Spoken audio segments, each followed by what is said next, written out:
Татарстан Республикасы президенты Рөстәм Миңнеханов яңа проектларны алга этерү буенча стратегик инициативалар агентлыгының генераль директоры Светлана Чупшева белән очрашты.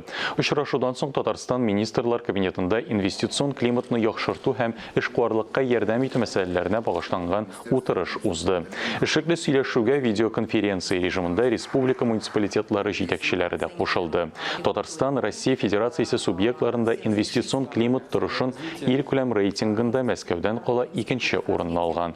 Димәк, республикада бизнес алып бару өчен мөмкин кадәр уңайлы шартлар булдырылган.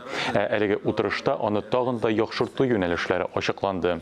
Президент Рөстәм Миңнеханов хәбәр иткәнчә, Татарстан инвестицион климатны яхшырту эшендә илдә булган иң яхшы тәҗрибәләргә йөз тота. Рейтингта яхшы позициягә ирешү үз максат түгел. Барыннан да элек инвестицияләр җәлеп итү мөһим. Бизнес ул кышлар кебек кайда яхшы, кайда шартлар тудырылган, шунда.